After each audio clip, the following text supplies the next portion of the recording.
Hello, hello, and welcome to PolyAmAreWe, the podcast where we look at polyamory and ethical non-monogamy from a male emotional perspective. Hello, hello. Hello, hello. Hello, hello, wife woman Nash. Hello, how are you? I'm okay. How are you? Very good, thank you. I don't know if there's any point in us asking how are you when we live together. We just woke up like an hour ago, so. I know. Yeah, we did all that. How did you sleep? I slept well. Do you want a cup of tea? No, I'm okay. Yeah, you never drink the cups of tea I make you anymore. I drink it just sometimes. I have been busy. I brought those tea bags. We got those tea bags from Ireland. They are the best of Irish tea. They're full of love. So anyway, yeah, we had an interesting weekend last weekend, didn't we? Yes, we went. It was a very polyamorous weekend. We went away.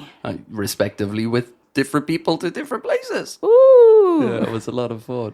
So tell us about your adventures. Where were you? Who are you? You don't have to name names, but just tell us about your experience from your perspective, and then we'll jump into mine, and then we can talk about how I missed you. Well, I went to Morocco. Ooh. It was a very fun weekend. I don't know. It was interesting. It was interesting experience traveling with someone that is not you, but at the same time very enrichment, because then you can learn from other people the way that they do it. Because I think you and I we have our way to do it, that we are for default we set in that place. You know, we kind of know what each other like, how we go and stuff like that. Well, we're seasoned travelers anyway, you and I. Exactly. You know, so we know how we like to travel. So when you travel with someone new, that just you are knowing that person and stuff like that, as well make it very enrichful experience, because you expand. Enriching. It's like you expand more your knowledge, about how other people do it and how you are with other people traveling as well. Okay, so like initially, like how was the difference? Because I know when we travel, we have our little snack bag that's full of crisps, and we just have our routine from like the moment we're about to go to the airport. So what differences did you notice when you're traveling with someone different? I don't know, actually. I guess it's hard to point it in that way, like. There's nothing on a microscopic level. Exactly, it's more like in general how is the feeling and stuff like that. Something I was able to see with that with him is that he liked some type of food the same as me. That you always say when you like something, you always want to just be eating that. Well, yeah, you, when it comes to food, I think you've still got, like we told you before that Nash years ago had this surgery, but I think there's still that little big girl in there who likes to try all the foods she can get her hands on. Exactly. So seeing someone that as well was crazy about in that way, I like this one, let's go and get more more. So it was kind of fun, because I was like, oh yeah, let's do that. That's really, because when we're traveling or even out and about, like I'm very easy when it comes to what we eat. You're like, oh, what are you craving? I was like, I don't crave food, I'll just eat anything as long as I like it. I'm happy. And you don't like to repeat dishes. I don't like to repeat, except for pizza. I could eat pizza every day because I'm just a big child. That part. And the other one was curious because he liked to be shopping. So that reminded me to the trips with my parents. Yeah. So in that way, I was able, even if I wasn't buying anything for me, I was able to kind of enjoy that part, because I know that you don't like shopping that much. So I'm always kind of a little bit worried, like, they want to shop and Karl doesn't like to shop, so it's more in the middle. And this time I was able to enjoy the experience. When I get to my bit, like I have an interesting reflection there on, the whole shopping dynamic, where when I was away, but I'll get to that in a bit, because that's very interesting how that's mirrored. But I found like when we're shopping together, I just like to run in, get what I need and get out, where your shopping is like, you'll go in for one thing and we'll be there for like 4 hours because you'll see like multiple things you like. Yeah, no, it's like you know what? I see like more like a compliment. Things that, for example, you hate calamari. He loves calamari. So I like calamaris. So I know that with you, usually we don't order calamari because we share dishes. With him, I can order calamari. So it's kind of like... It gives you a fresh perspective. Exactly, that's really nice. Really nice balance. How was yours? Okay, so interesting, because I was away with a friend of mine who had originally met in Dublin about 2 years ago, and we had initially this very on sexual chemistry kind of a relationship, and we've been messaging. We've met a few times over the years, it's always been in Dublin. And it was interesting on this time around because we have been messaging, as I said, in all this time, back and forth. She sends me pictures of her kinky nights out with her outfits, what she's wearing. And it's great to be a part of her universe that way. But it was interesting when I first arrived in Berlin that I met her at the metro station. And instantly I could feel like a difference in the energy from what we used to have. And like we haven't seen each other in, must be well over a year now. But you talk often with her. Oh yeah, we're we're messaging talking every all the time. week. And but in that time she's got herself into a more committed relationship, though she's still like she has a nesting partner now, as you call it. Yeah, so okay. this, you know, a number one. Yeah. And so she just attends these kind of events with him or separately, and she's got herself into a new routine, and even her energy was a lot different. It was really, really interesting. And then by the end of the first evening, we're sitting there and I was like, yeah, we've just got more kind of friendship vibes going on now, don't we? And the both of us completely content with that, because although that whole sexual chemistry wasn't there anymore, it doesn't take away from the relationship with the person.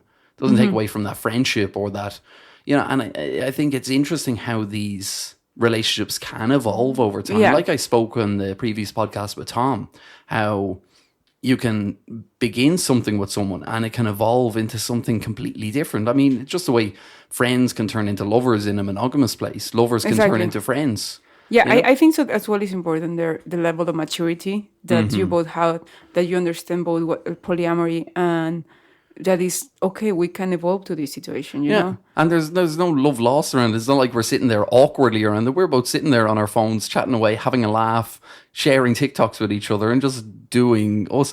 But interesting you should mention about going shopping, because she's very like-minded to me, where it's like, you need something, let's just go in and out and get it. Because I was going to, I don't know if you guys have ever heard of Kit Kat in Berlin, but Kit Kat is one of the most world-renowned kink clubs in the world. It's it was an experience. But anyway, before going in, like, you have to look the part. So you have to be like wearing your net shirt, or, you know, nails painted or makeup on or something kind of something to in make you that pop. world. Yeah. Something makes you pop.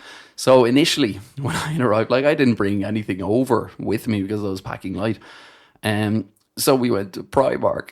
We first went to the kink clothes stores, and we're like, okay, well, I'm not going to fork out €120 on a t-shirt that I'll wear for one night, and I don't know when. I'll probably wear it in Cancun when we go to Temptations next time, but who knows when that will be. So we're in Primark thinking, okay, well, I can buy something and we can cut it up and add like stars to it and stuff and just make it our own. And that was going to be a fun project. And like, we found bits and pieces, but I still wasn't feeling it was me, because she was all like, yeah, we get a pair of shorts and you wear this. And I was like, I don't do shorts. Shorts is not me. And then the afternoon that Kit Kat was to be on, we went into a charity shop, which, if you're going kink clothes shopping and you're going to an event in Berlin, I would highly recommend, because they have loads of gear there that you'd spend like €7 on. Yeah. So I got myself the sexiest pair of jeans that I'm definitely going to be wearing. I showed them to you this morning. Yeah, that'll It's be got- funky and They're crazy. super funky. But They've it's got all you. these clasps and this little tail thing on them. And it's so cool. That I'm definitely going to be wearing around town once the weather cools down a bit. And then another sparkly net top, which looked shit. And, you know, I just felt the part. And being there in Kit Kat, I don't do nightclubs generally, but I was just there. What's your with the element? I was surrounded by like what I feel were my people. And like at one point, I never thought I'd see a naked guy in a wheelchair in all my life, but sure enough, there in Kit Kat, there was a naked dude in a wheelchair rolling around just being himself, and I freaking love that. Yeah, I think so. That kind of going crazy, it's aligns very well with you, because actually, like, I know this is other topic, but for you, they, like, when you were checking how to align yourself, they were telling you, be as funky as you want to be as crazy as you want to be. That's who you are in your soul level. Yeah. So I think so, going to that kind of, because even like you said, nothing happened in the Kit Kat. You know, was just enjoying the party. I didn't even visit the playrooms because I was just enjoying the atmosphere so much. I wasn't even in the headspace, because we both got a bit of bad news during the week. And so I wasn't really in the headspace for, you know, being there in a sexy time action, but it was all up for just being part of the experience and enjoying more a voyeur kind of a perspective, or just, you know, enjoying the techno music. Yeah, but and I feel that you were feeling that your place, you know, like I can be as crazy as I want here, and nobody will judge because everybody's as crazy as me. Exactly. You know, there were some people a lot crazier than me there. My God, it was just, yeah, definitely it's something to experience. And I definitely want to experience more places like that, you know, just to dress up the part and just be in this kind of place where you're just so accepted for who you are, what you do, and nobody gives a flying fuck, which is an amazing way to be. Because if I wore those kind of clothes going to a regular nightclub, I mean, everyone would be looking, going, "What's wrong with that weirdo?" Whereas you wear it here, going to these clubs, you're like, everyone is commenting on each other's outfits, telling each other how amazing they look. The amount of conversations I had with real, genuine human beings was amazing, because I think in that world, everyone is just open to, you know, speaking to everyone, because we're all in the same kind of a mentality, which is, it's really refreshing. Yeah, it's actually, it sounds the vibes the same when we go to Temptations, you know, that just people that, you know, if you are in Temptation is because you are like-minded people. So they will come to talk to you to see how your experience, how you are How you managing do your life. Yeah. You know, and talking about these connections and how they can evolve.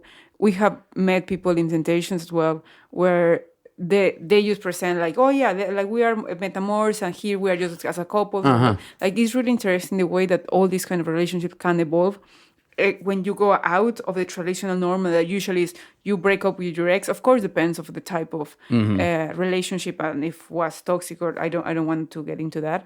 But yeah, this is like a proof that relationship can evolve in a very healthy way, and you can just accept it and say, you know what, at this point I think so I am evolving to a friendship level, and sometimes it doesn't even have to do nothing with the other person. Can be just experience that is happening through your mind, situation that is happening, and that's okay too. But it's a lot about accepting the other person's end point of view. If one person is still feeling that sexual connection and the other person isn't, and just being accepting of, well, if you're not there, then that's cool because you're your own individual, and you know, like it or lump it, it's sort of an acceptance thing and making it work if you can on that friendship level. Yeah, exactly. If both parties can't, then okay, fair enough. If one person's like, well, no, I'm too deep into romantic feelings to have a friendship, then, I mean, it may be better to part ways. But if you're able to salvage something out of, you know, this evolution from relationships, then it's a great thing. And it's great to have that support there from someone who just gets it, who's in their own relationship now, who, let's say we're ever having an argument over something silly, someone I can reach out to and go,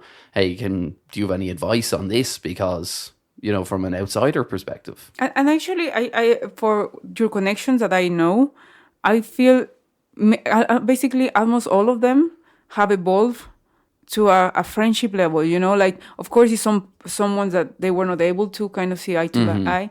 But then the other ones, after a while, even if you part ways, after a time, it come back even as a friendship level. It's like, hey, how are you? I haven't heard from you. So that's, I think, so really nice to talk very about the maturity of you and the relationship that you are having. I think with most of my friends with benefits connections now, there's more of a friendship than there is benefits. Now with some, there's still, you know, that whole benefits part of it.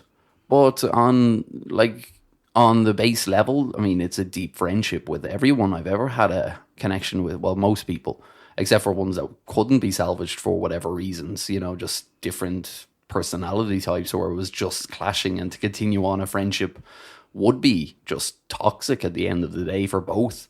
Yeah. You know? So it's about monitoring my own boundaries and my own sense of self while still caring for the other person and wanting the best for them, as I do for any of my friends. Yeah, definitely. It's a really interesting topic, and I'm glad that you had all that experience and fun. And especially, you know, because usually that kind of places won't be my place to go. It's not like something like, oh, I'm looking forward to go to that place. Exactly, where that's really my thing, is to just dress up and be silly. And the way I see it is like, if I don't like it, it's not okay for me say, you know what, I don't like it, then you cannot go. Because at the end of the day, it's your thing and you love it. But at the same time, it's love you from this place of freedom and say, go and enjoy it with someone else. I cannot give you that. Maybe one day I can go with you and just to check it out. Just have fun. Yeah. But it won't be my place to say, oh, I'm looking forward to go to it. And if you can experience with other person, that's what is, I think, so But that's what polyamory is all about. Or open relationship. That is, I cannot give you this, but I'm happy that you can get it with someone else that will enjoy it as much as you do. And we've discussed that before, whether it's like, and you've got the perfect example now with the food example, where the person you were with is more of a foodie than I would be, and so you can enjoy that part of your personality more with that person. Like, I am a bit of a foodie, but if you can find that more so, or let's say you were into tennis and he was into tennis and I'm not into tennis, at least you have someone to go play tennis with. Yeah, exactly. You know? And it equates in all things, sexual or otherwise. Exactly, so it's understanding that one person doesn't have to cover everything, all your wants, needs, desires, and I think so that make it that the relationship can last longer, because if it takes the pressure off. Exactly, take the pressure off. If you understand that, okay, this person cannot give me this, I can find another person, always in the ethical situation, that be clear about what is the situation. Then it's nice because you can have a balance between and I think so you have, like, at this point I'm just having two connections, but like you and the other person, but you are having like more that sometimes I become friendship, then sometimes go back to the benefits and not sometimes to the friendship side. And it's exactly that part, that sometimes some needs come back and you are like, okay, let's go back to this place, and then the needs are calm, and then it's like, let's be friends again. I've had times where, like, recently I've had an old friend reach out to me in a message. I haven't spoken to her we've been texting now and again. But she reached out only 2 days ago and just like, hey, how's everything going? I've been thinking about you. And that's a lovely message to get, regardless, because it's like, okay, we don't speak a huge amount, but it's nice to, like, she just picks up a phone. Hey, I've been thinking about you. And I'm like, oh, that's super sweet. Let's hop on a call soon and catch up because it's been so long. Let me know what's going on in your world. Yeah, and maybe can flourish something again, maybe not. Yeah, who but knows? At the end of the day, you just let it flow, let it happen. I think that's a big evolution for me. I don't care if something flourishes, if it turns sexy or otherwise, as long as there's people I can trust in my life who mean the world to me, who we're able to maintain a friendship with, that's gold. Yeah, definitely. Yeah, because I feel that that's the part where the the monogamous relationship can break, because once that you realize that the person cannot give you all the needs that you have, and sometimes the needs are changing, then the only solution is break up with that relationship and find other person that cover again the most of your needs. But you're starting from base one. Exactly, again. So you're thinking, oh, it's not working, blah, blah, blah. But no, at the end of the day, it's like, you cover this part, maybe other person can cover the other part, and then we complement each other in that Exactly. way. So yeah, complementary relationships, and to build, as I said before, those separate sides of your personality and their personality as well, because they could be coming from their own relationship where they don't get to explore certain things, that meeting you gives them the opportunity to explore those things. Yeah, no, it's really interesting. All the aportación. I don't know how to say it in English. Aportación. It's I don't like know. that. Try and describe it. What the other connection can bring you when you can balance the situation.